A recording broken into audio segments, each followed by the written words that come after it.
Hi there, I'm Luca DiPietro, And I'm Hanna Jones. and this is your Thundercast.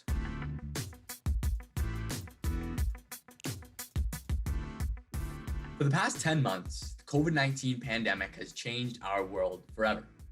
Staff and students have felt disconnected, and it left council with the job of filling this newfound void. After months of innovating and experimenting, Blessed Trinity Student Council is extremely proud to be announcing the launch of our very own podcast entitled The Thundercast. This podcast is going to be an opportunity for us as a school community to connect and stay up to date with everything going on at BT. Now, as a forenote, I would like to say that this podcast is by students for students, and we want to hear from you, the students of Blessed Trinity, on what you want to hear about on your podcast. Now, today, we'll be going beyond the books to find out a bit more about some of your favorite teachers, including Mr. Gambali, Mr. Antolin, and Mr. Yip. As well, Hanna Jones will be giving some tips and tricks about mental health throughout COVID-19 lockdowns, and we'll be previewing an exciting event hosted by the Niagara Catholic District School Board's Secondary Student Senate. So now I'd like to welcome our very first guest to the Thundercast podcast, social science teacher and loved program chair, Mr. Gambali. Hi guys, how are you? Good. How are you today, sir? I'm good, thank you. Now, sir, this is our segment where we want to try to get to know the teachers a little more outside of the role of teacher in the classroom at school. So I'm going to be asking you a couple questions about your life and life during this time. So the first one is, what is your favorite thing about the subject you teach? My favorite thing about the subject I teach, I think for most kids, it's new content.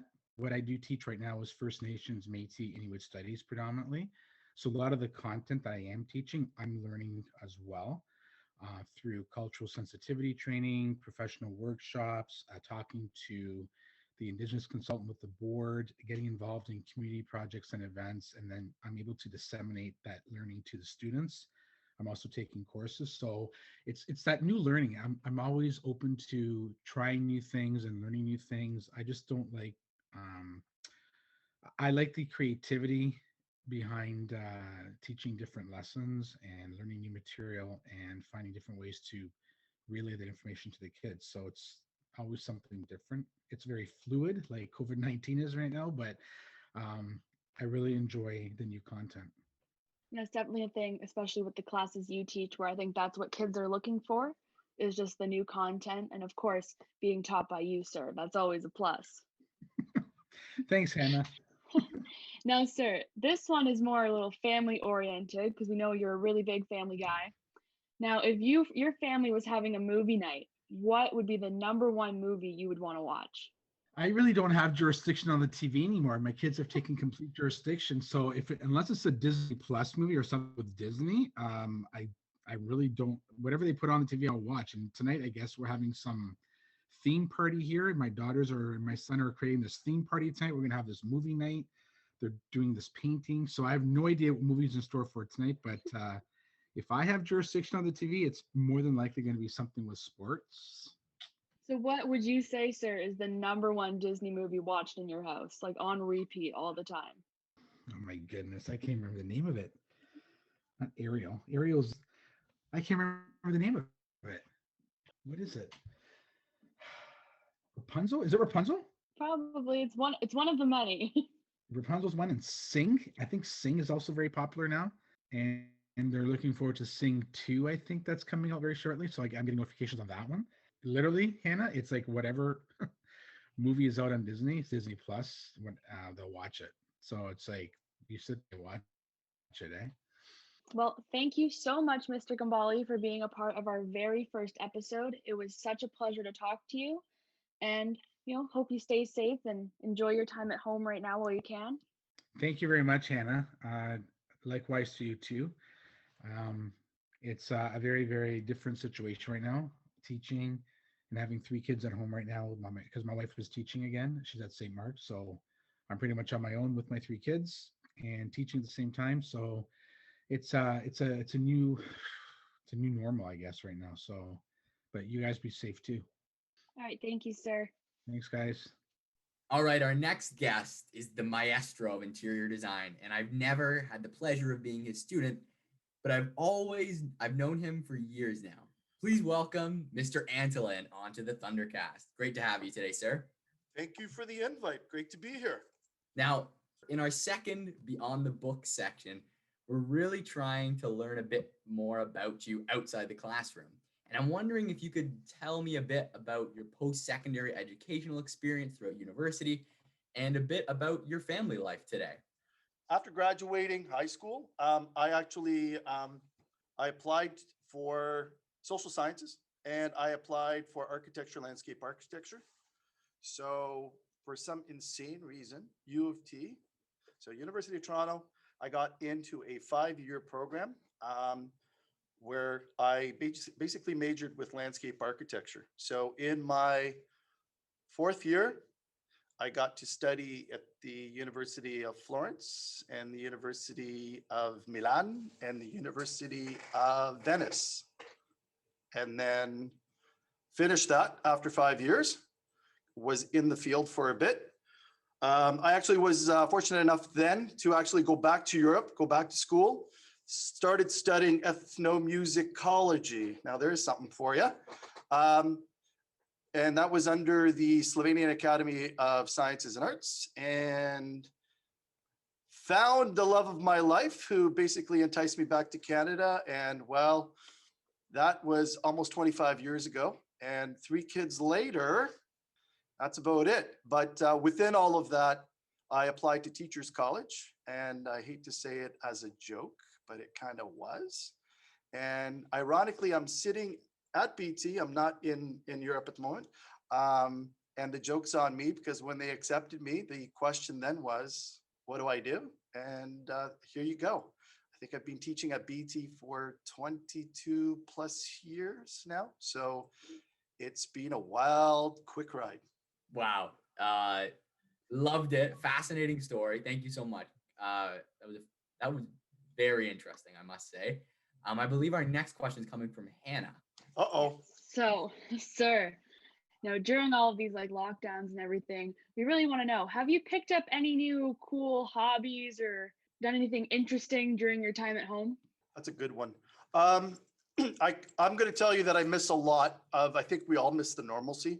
My kids are part of rep sport, have been for a long time. So way back when that wasn't allowed anymore, we weren't allowed to go to tournaments and things. I think that was a real tough one, because our life is go, go, go, go. We're used to weekends being in various places. I think it was almost a dramatic slowdown. It wasn't a shutdown, but it was a slowdown, to the point where we were almost not quite sure what to do with ourselves, because we're so used to being so busy. To say that I started any new hobbies, my situation is there's always been a lot on the go. And as my wife and kids can probably, there's a lot on the go that's not done, which may be a good way to kind of say, well, did it all get done? No. To say that I started doing more things, no, but I think there's more opportunities now for a bad situation. There have been some opportunities where right now we're on we're talking via Zoom, or I've actually had a lot of conference calls and seminars that I'm taking from Europe. And I don't think that opportunity would have been there before. So I get to see people from all over on Zoom calls and listen into professors and colleagues and friends that I haven't seen in a long time. I did one yesterday. And I think it's given us the opportunity to appreciate what we had, as opposed to what we still want. And I think that is one of the things that we really need to kind of focus on, is look around you and celebrate what you have, and not like, okay, we're missing out on things. So rep sport, still missing out on it, but I think we've kind of filled that void with more family time and kind of getting on each other's nerves. But also we've got to cope, right? And I think that's the key. We're there to support each other. Not that we weren't before, but I think we're a little bit more active that way. Well, sir, thank you so much for taking the time out of your day to talk to us. We really enjoyed learning more about, you and what you're doing during this time, just outside of school. So thank you so much. Thank you for having me. Stay safe, folks. That's the most important part. You too, sir. Our final guest on today's episode of the Thundercast is a jack of all trades, or shall I say a Jim of all trades. He's a computer scientist, mathematician, a football coach, and robotics coach, and is a fantastic guitarist and vocalist. Please welcome to the podcast, Mr. Yip. Thank you very much. It's a pleasure to be here. Amazing. We're glad to have you today. So our first question for you today, Mr. Yip, is if you could talk about, your experiences in music. I've had the pleasure of seeing you as a guitarist at St. Joe's for the longest time, but could you talk about, some of your best experiences as a musician? Okay. Well, like you said, I have been playing music at St. Joe's for quite some time now, but the reality is I did not pick up a guitar till I was 40 years old. Okay. Couldn't pick up a guitar, couldn't afford a guitar when I was younger, didn't have time to play until I finally was able to afford a guitar. Next thing you know, I picked up guitar, but I didn't enjoy it so much until I had a purpose. And what was that purpose? That purpose was playing in church. Okay. So when I started playing in church, that forced me to practice a lot more.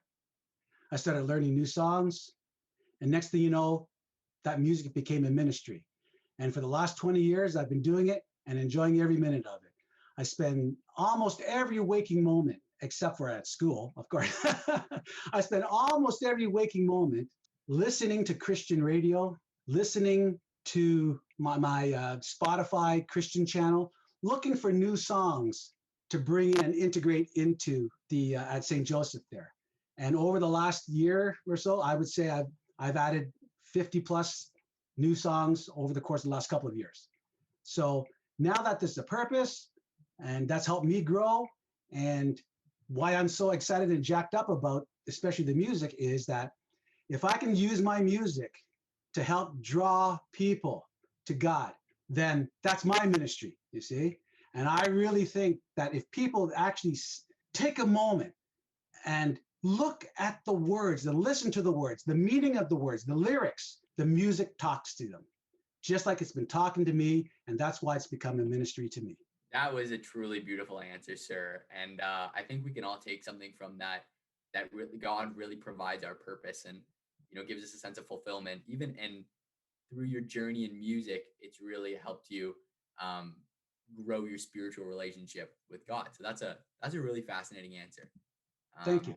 Our next question is it true that you acted? And could you tell us about some of your experiences acting?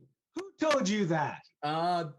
Not sure who exactly, but is it true, sir? Yes, absolutely true. Back in the day when I was approximately 300 pounds, I was actually cast and auditioned to be a sumo wrestler. And my first job that I got was being a sumo wrestler in Dodge Ram tough trucks. Two trucks come together, so two sumo wrestlers, right? I was the smaller sumo wrestler, believe it or not. Yes, at 300 pounds. They actually flew somebody in from New York City, a real sumo wrestler, and then we collide. I got bounced off. So that was the whole idea, Dodge Ram tough trucks. Then they made a sequel of that one, and they didn't want to have to fly that sumo wrestler back. And yes, I got that part as well. So I got that part. I was the star of that one, okay? But then one part led to another. Then I got an episode of Friday the 13th, the TV series, where I was a bodyguard to a Chinatown loan shark. And then I got a job of doing, There was a movie called Naked Lunch by David Cronenberg.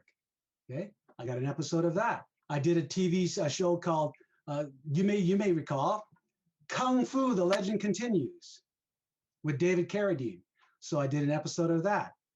Then War of the Worlds. Again, not the movie, but the TV show. I got an episode of that. Within 2 years, I was able to get 6 parts in 2 years, and not just extra parts, actually visible on the screen parts. And because of that, I was able to get become a member of the ACTRA union. So I'm a member of the ACTRA.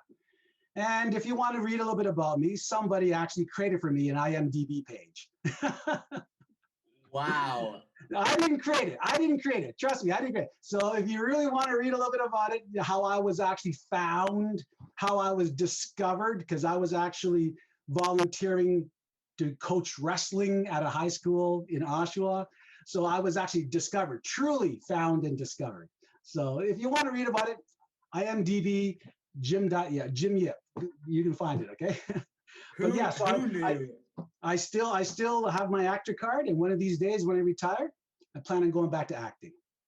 Wow. Who would have thought that one of our very own teachers at BT has a page on IMDb and is a former actor and has a future in acting?